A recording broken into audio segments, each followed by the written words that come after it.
Hello 各位大家好啊！咁今日呢條片咧想講三樣嘢嘅，主要第一樣就係點解美股呢一個升浪係可以升得咁勁呢？係咪純粹係 FOMO 嘅情緒買入呢？定係有一啲實質嘅原因、實質嘅基本面支撐呢？第二就係好啦，呢一個升勢持續嘅機會有幾高呢？會唔會係好破完頂之後佢就好快又再大跌，好似股災咁呢？定係點樣呢？咁呢度我會同大家分析個市個走向咧，可能係會有兩個劇本，類似我哋可以參考翻歷史，一個就係1998同埋1999年啦，就係科網泡沫嘅時代，定還是係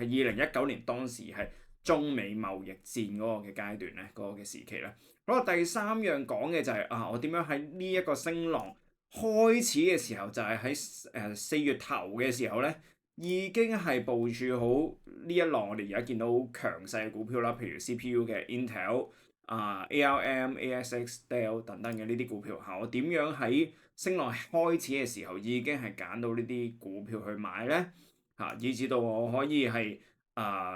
so far 到而家咧一個好唔錯嘅回報啦，即係你會見到Intel ASX ARM 都讓我賺到好唔錯嘅利潤啦嚇。咁再早啲就有 SNDK GLW 咁樣啦，咁呢啲係年初嘅時候，係啦。我點樣去捕捉呢啲嘅趨勢，咁呢條片都會講講，同埋最緊要就係跟住落嚟，我留意緊啲咩嘅焦點嘅板塊、焦點嘅股票咧，呢條片都會同大家去分享嘅。好啦，咁開始嘅時候大家即係記得就係like 啦、share 啦、subscribe 俾個 channel 啦，同埋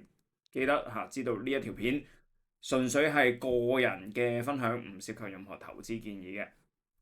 OK，咁首先咧答大家第一個問題啦美股呢個升浪升得咁勁。我哋背後見到咧，就係個市場主題咧，而家 shift 咗去 CPU 需求爆發繼記憶體短缺之後咧，CPU 需求咧嚟到去爆發。咁呢個係最新嘅市場主題嚟嘅，最新嘅 AI 敘事啦，可以話係再度引起咧一個 AI 狂牛嘅升勢。咁背後原因其實就係咧，今年嘅重點係 AI agent。AI agent 我之前都有簡介過少少啦，就係AI 唔再係留喺一個 ChatGPT 一個聊天機器人一問一答啦，而係佢真係落手落腳早排有呢個 OpenClaw 養龍蝦啦，俾手俾腳佢 AI agent 真係幫你做嘢，咁處理嘅任務複雜程度高好多嘅。咁呢一個原因咧，就令到 CPU 喺本身由 AI 訓練時代只係一個配角，嚟到而家 AI 推理AI agent 真係執行任務嘅時候咧，CPU 變咗一個主角嘅角色。咁有一個數字大家可以參考，就係以前GPU 比 CPU 嘅比例咧，大概係6:1，即係6個 GPU 嘅時候先要1個 GPU。OK，咁而家個比例咧係去到接近係2:1，甚至1:1即係每2個 GPU 已經要1個 CPU，甚至遲啲咧即係嗰個嘅AI agent 再擴散更多人用。或者嗰個嘅功能更強大嘅時候咧，甚至可能係會去到1:1。咁你見到嗰個嘅比例 CPU 需求比例會高好多，係一個爆發。咁呢個帶動到咧成個 CPU 嗰個嘅你可以話嘅產業鏈啦主要嘅 CPU 玩家 Intel 而家佢係佔呢個伺服器 CPU，即係 AI 數據中心入邊用嘅伺服器 CPU 個市佔率係最高嘅啱啱7成嘅。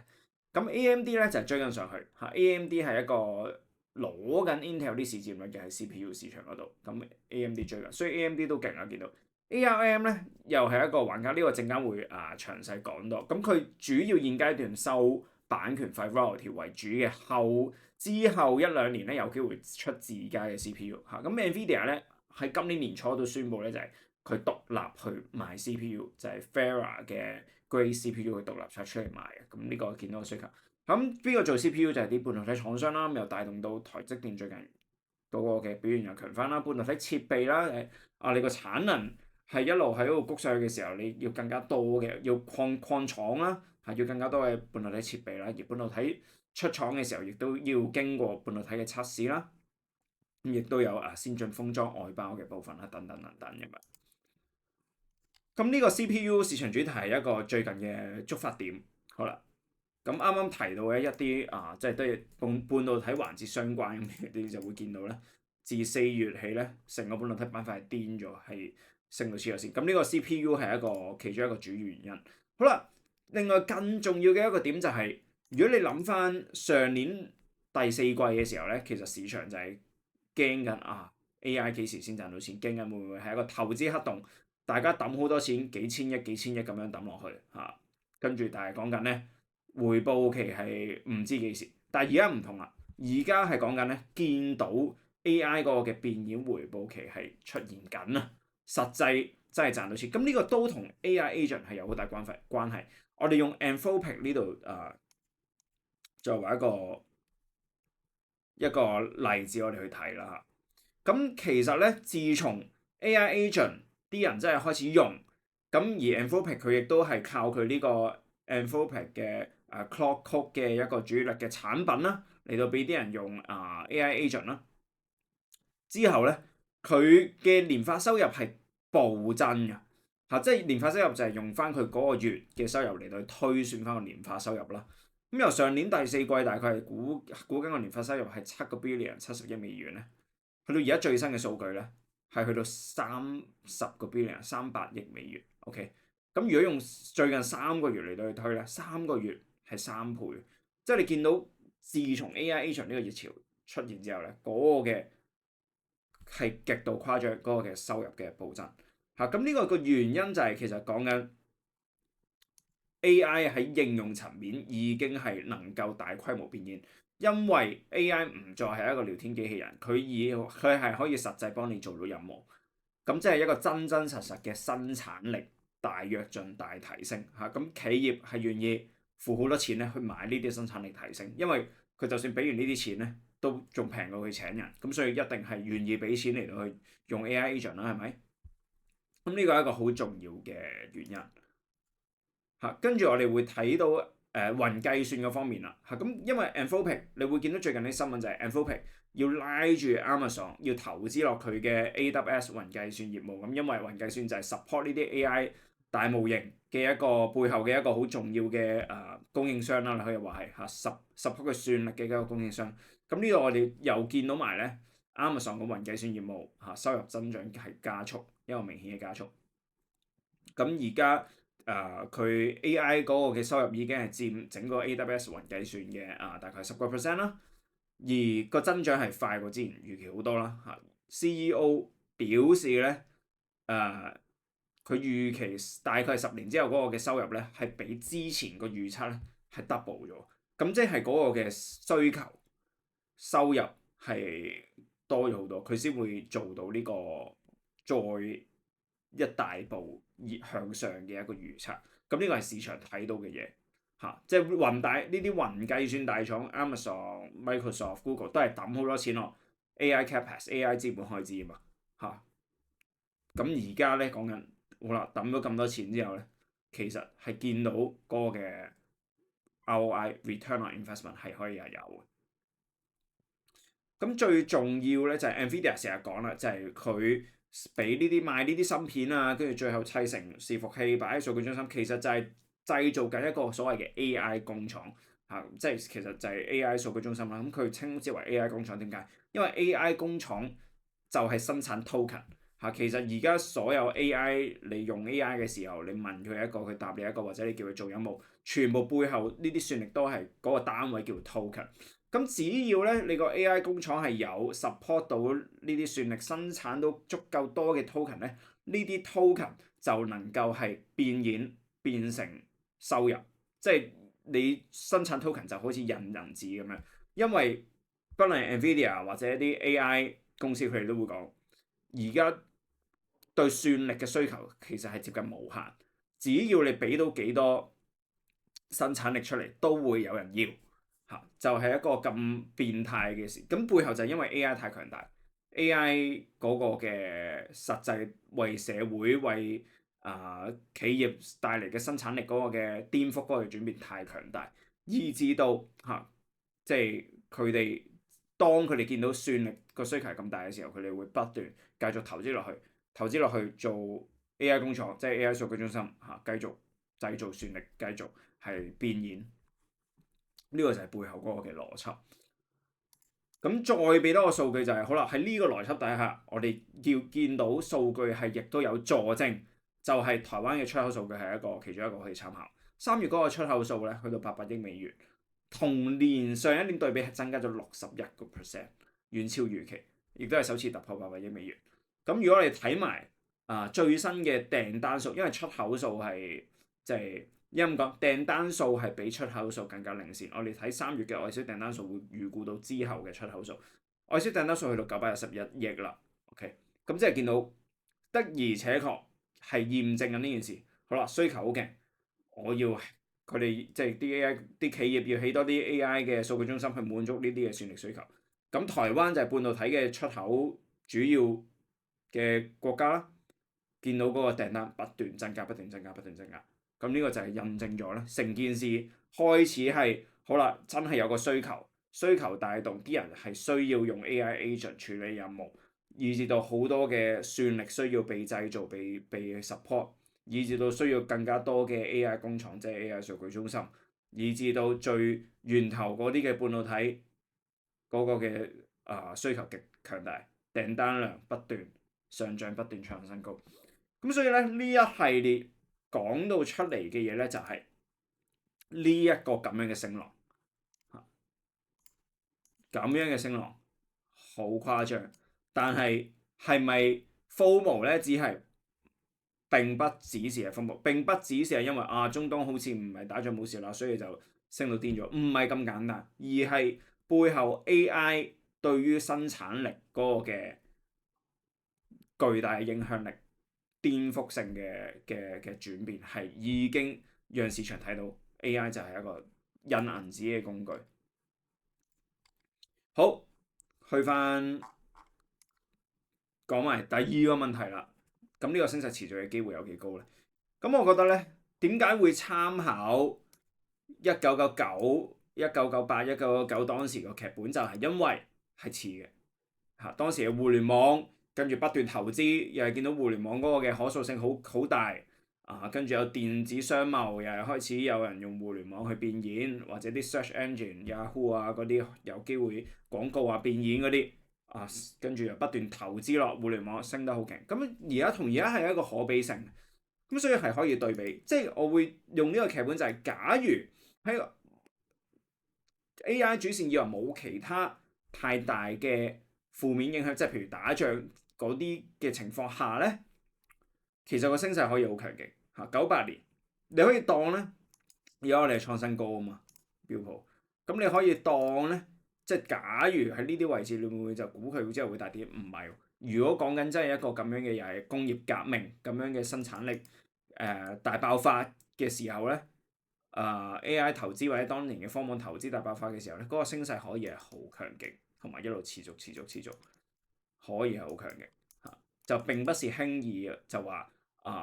呢段升勢係假嘅咁樣。OK， 咁呢個係一個劇本嚇，我哋有機會咧。咁呢個其中一個 Tom Lee 講嘅，即係華爾街一個幾強嘅分析師啦嚇。咁佢話有機會咧喺未來18至24個月咧，可能迎來一段好 incredible 嘅升勢，即係好大家可能差唔多冇乜見過，想像唔到好誇張嘅升勢。咁呢個背後 AI 驅動，咁呢個 Tom Lee 講嘅 OK。咁但係呢個劇本之一啦，就係我哋即係永遠市場有唔同嘅可能性，冇人有水晶球，冇人知道下個月、3個月後、半年後發生咩事，冇人知道最後而家中東係咪一定冇事咧？唔知道。咁所以我哋會參考到個劇本，就係呢個2019年嘅劇本。當時中美貿易戰2018年12月見咗底中美好似唔係咁 worse 咯喎，貿易戰嗰度可能上翻嚟，去到破咗前頂冇耐咧，又有翻個調整，就係中間咧嗰啲嘅談判反反覆覆令到市場擔心咁升咗一輪，市場又借勢調整咁呢個係2019年嘅劇本。我哋而家會唔會都係可能係類似咁樣嘅情況咧？即係好啦，中東好似冇乜事，但係之後亦都有機會未必咁順利攞到一個大家都滿意嘅 deal 嘅時候，會唔會又去翻一個大家唔想見到嘅局面，就係唔好話太 worse， 話打翻晒開翻晒火先啦。你話就咁個海峽一路再俾市場預期內仲未係短期呢1-2個月內解封到嘅話咧，其實都已經係可以有影響㗎啦即係而家講緊石油戰略儲備釋放出嚟都係頂到一個短期 within 可能2-3個月嘅啫嘛。之後如果都未解決到，其實油價就會有飆升嘅咯。咁呢個一定係導致到減唔到息啦，甚至有加息嘅風險咯。咁會唔會出現一個2019年呢一種破完頂之後，再有一個明顯啲嘅回調嘅劇本咧？呢個絕對係就係要考慮在內咯。好啦，咁所以分析咗呢兩個劇本咧，我哋可以點樣留意咧？咁而家當然我會話個 base case 可能係我哋可以睇住一個 strong uptrend 啦。咁但係萬一中東嗰度有咩唔正面嘅嘢出現咧，咁我哋就要可能考慮埋呢一個嘅劇本，呢一個嘅走勢。咁我哋有風險管理嘅措施啦，當然。但係我哋有一啲領先指標可以留意，會唔會市場而家由一個 strong uptrend 變到一個可能又會有調整咧？咁我哋一啲領先嘅指標，譬如債市好聰明嘅，咁我哋可以睇債息啦。如果市場預期喂中東真係唔係好搞得掂喎，真係油價可能會繼續維持高位，甚至會再升喎。咁嘅時候咧，債市好聰明嘅時候咧，10年期債息咧，理論上佢係會衝高，即係預期嗰個嘅長期通脹率會上升。咁呢個長期通脹率上升背後其中一個驅動就係油價啦。咁所以10年期債息又好，2年期債息又好，如果你見到個市場可能未係明顯跌好多嘅，但係你見到債息開始異常地走緊上嚟咧，咁呢個就要小心啦。呢個係一個警號，可能預示咧嗰個通脹黏性嘅問題，導致到利率走向，最後影響到股市嘅價格。咁另外再直接啲就睇埋油價走勢啦。當然，咁油價走勢咧，而家暫時係一個未有明顯方向嘅位置。之前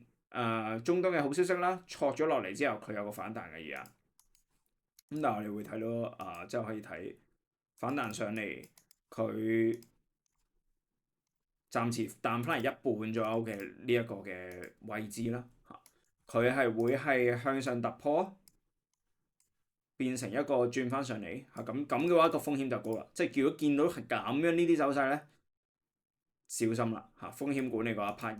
要好重要啦。咁但係如果唔係，如果繼續向正面發展，譬如佢可以係好啦，急跌之後，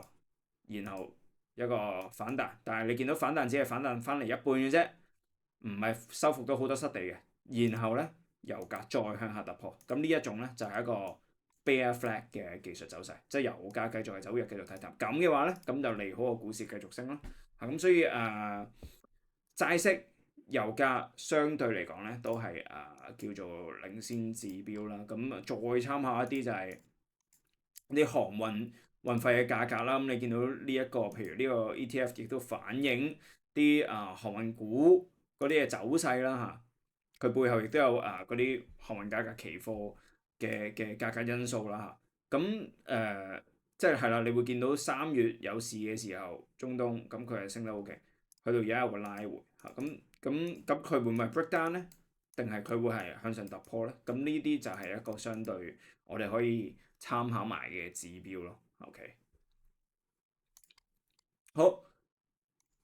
咁去到第3個問題啦，部署呢啲嘅強勢股咧，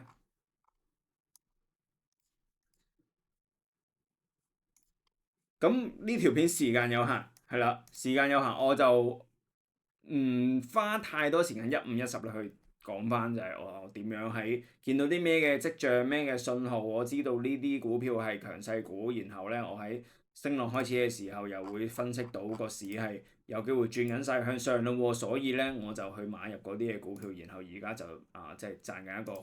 可觀嘅回報。我唔一一去分析啦，我會留翻咧喺我嘅動能投資分享會詳盡同大家分析呢一個方法點樣去用。咁亦都如果你有聽過動能投資，或者你有留意開我咧，你都會知道唔係撞彩㗎啦。因為由我今年年初開始，其實已經係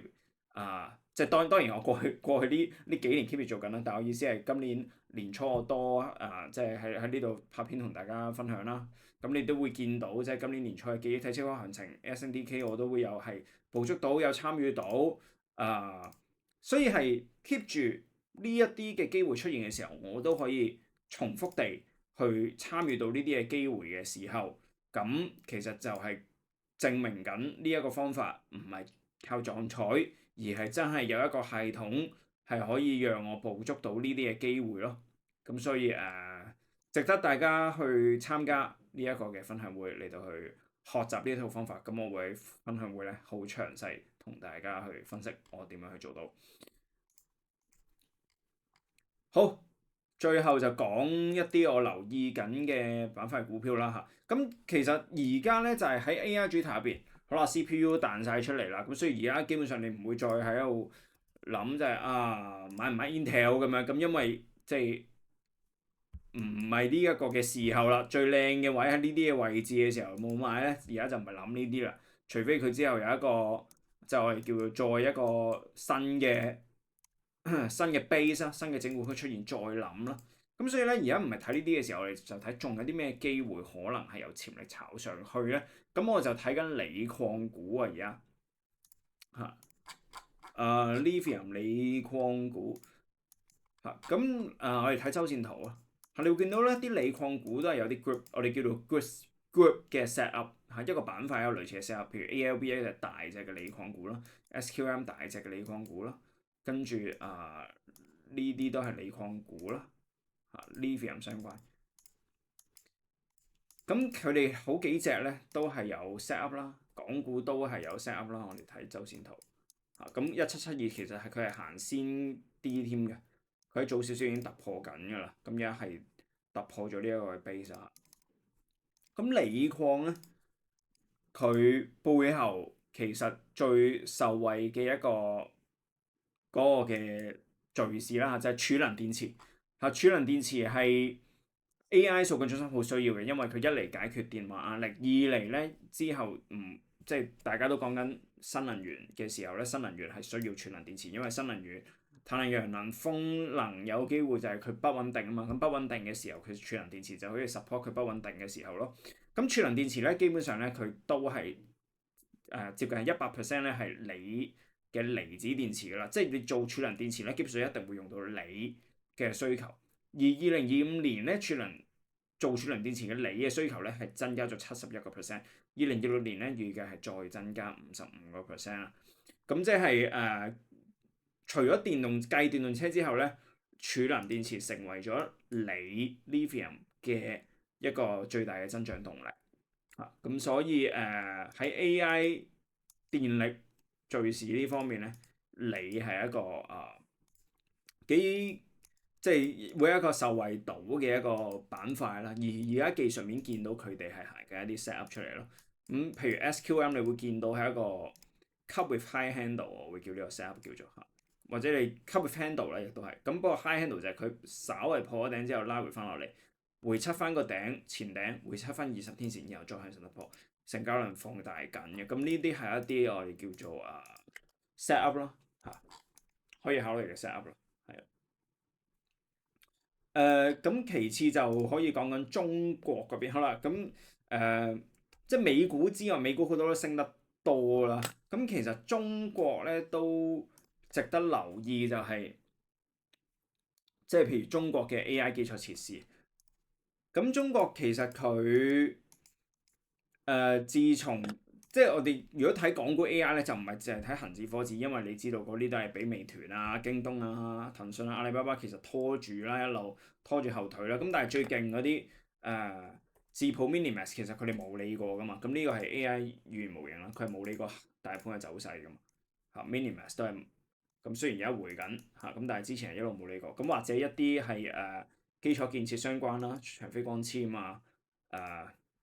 1888啊、建滔積層板啊，呢啲即係佢完全唔理大盤走勢。咁呢啲就係玩港股 AI 敘事嘅選股啦嚇。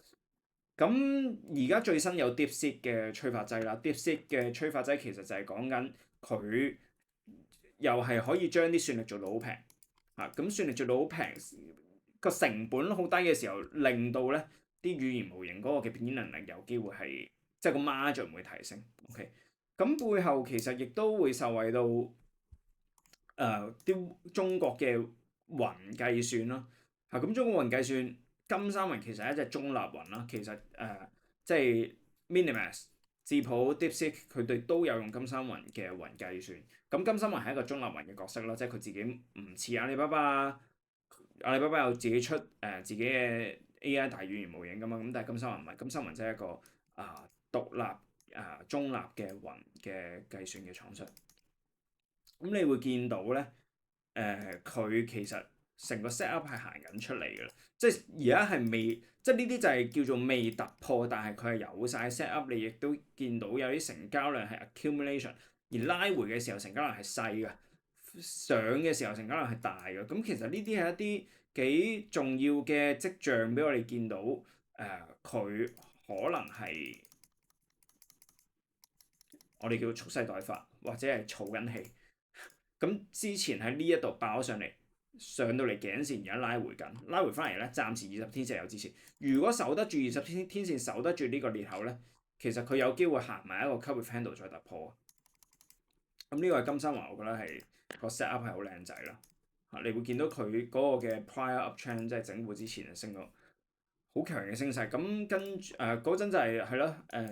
2025年初 DeepSeek 啱啱出嘅時候，佢都升咗一波。咁整固咗成年咧。咁而家啱啱係突破緊呢個下降軌。另一隻係萬國數據啦。咁萬國數據就係再最上游嗰層就係提供 AI 基礎設施，即係數據中心算力租出提供電力等等啦。基本上就係俾設施你去做算力啦support 你嘅算力啊。咁你見到呢個 set up 又好靚仔。行緊一個大型嘅 set up 嘅，咁我覺得呢啲係一啲即係佢之後會 work 嘅機會唔細咯，因為你始終美國呢邊同中國呢邊嘅 AI 都係繼續互相競爭嘅狀態，咁嘅時候你中國嘅 AI 基礎建設都有機會係受惠到。咁就最後我分享多一個主題啦，我留意緊就係、是。NET 啦，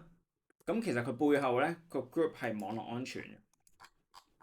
咁其實網絡安全早排咧俾人殺得好慘，就係4月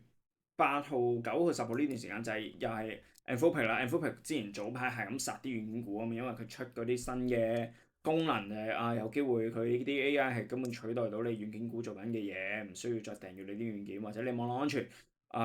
呢段時間4月咧就係講緊，喂我 AI。已經係可以做到自己揾到啲漏洞出嚟咯喎，可能自己嘗試 fix 到咯喎，咁你傳統嘅網絡安全啲防火牆API 保護CDN 仲有冇用先？會唔會係俾 AI 取代到先？咁當時因為咁嘅原因咧，就殺咗落嚟啦。但係其實而家咧走翻出嚟好多嘅分析師提到咧，就係反而對於 NET 又好或者成個網絡安全板塊嚟講咧，錯殺嘅機會係比較大嘅，咁呢個背後亦都會見到咧，其實你見到殺咗一個禮拜之後咧，好快 recover 翻。咁你網絡安全啲股票其實而家上緊翻嚟，咁即係如果真係會取代你嘅，其實呢啲股價你唔會咁快彈啦，你係有理論上應該繼續跌啦。但係佢哋咁快彈咧，其實就因為市場認為錯殺機會多。咁其實背後個解釋就係你 AI agent 時代反而應該係網絡安全嘅一個所謂嘅令到佢哋好受惠，而唔係話因為驚覺得 AI 會取代佢咯。咁呢個其中一個原因就係你 AI agent 咧，其實佢又有機會自動化黑客嘅行為，即係頭先講到佢好勁，可以自己揾漏洞。所以係咪取代到你網絡安全咧？但係其實另一方面，AI agent 亦都可以自動化黑客嘅行為，即係黑客亦都可以利用 AI agent 去攻擊。咁咧呢一個咧，即係企業嗰個嘅安全漏洞係大咗好多。即係企業其實佢被逼加大呢個網絡安全嘅預算，因為 AI agent 可以係自動化黑客嘅行為。咁呢個都係好大鑊嘅嘢。咁所以要升級網絡安全嚇。而現階段係可能唔夠嘅時候咧，升級網絡安全咧，咁呢啲賣網絡安全軟件嘅公司咧，就有機會係個收入提升啦。OK，而呢啲公司其實佢唔係今日先知呢件事咯，佢哋喺早呢2-3年已經係不斷係加入啲 AI 嘅元素，用 AI 去做得更加好嘅網絡安全嘅防禦咯。咁所以咧，而家分析師嘅共識其實反而係 AI 會令到網絡安全嘅即係企業對於喺網絡安全方面嘅支出係加速。咁所以理論上呢啲網絡安全股應該係受惠，而唔係被取代咯。咁所以呢度係可能係一個錯殺，但係佢其實係好即係有前景嘅公司嚟。咁特別成個網絡安全我最睇好嗰隻係 Cloudflare 嚇。咁而家佢走勢都係相對嚟講最靚仔嘅，比起其他網絡安全嘅股票嚇。咁譬如有啲仲喺200天線附近、200天線下邊。咁NET 已經係向緊上嚟，有機會係突破埋下降軌添㗎啦。咁因為 NET 除咗佢賣網絡安全軟件之外咧，佢仲有個重要嘅收入來源，就係佢係靠API 服務去賺錢。咁呢個就係之前有啲人講 NET 可能係 AI agent 其中一個好大嘅贏家，就係因為 AI agent 當啲人派 AI agent 去做任務嘅時候，AI agent 就會去搜唔同嘅網頁啊。咁其實佢背後係會製造多大量嘅 API calling，即係呼叫啲 API 去處理唔同嘅任務。咁而經過呢個過程會經過 NET 嘅 API service。API service 係 NET 嘅其中一個重要嘅收入來源。咁所以呢一個過程，因為 AI agent 創造咗大量嘅 API 呼叫，會增加 NET 嘅收入嚇。即係本身互聯網用戶全球有 let's say 70億人咁樣，咁你個互聯網用戶嗰個數已經係固定咗，咁所以本身 NET 個收入唔會話有啲咩暴增。但係因為 AI agent，你一個人用 AI agent 嘅時候，你係可能管理緊10幾個 agent 去幫你做嘢嘅時候，你咪即係一個人倍大咗10幾倍都有機會。咁所以咧，呢個 API 呼叫嘅用量可以係增加得好快，從而去令到 NET 嘅收入提升。咁 NET 佢早排有分享到咧，俾咗個數據咧，就係由上年未有 AI agent 去到而家 AI agent 面世咗好幾個月啦。咁其實呢個 API 呼叫嘅用量咧已經係 double 咗嚇。咁呢個係對於Cloudflare 嚟講係一個幾重要嘅催化劑嚟嘅。咁所以我自己都幾睇好呢一個部分咯。成個股價走勢嘅 set up 係好正面，好靚仔。OK。咁呢條片就同大家分享到呢度啦，係啦，最後就係啦，中意嘅話記得 like share comment subscribe 啦，係啦，亦都記得把握呢個機會可以係 scan 呢個 QR code 報名我嚟緊嘅動能投資分享會啦。好，我哋再見，拜拜。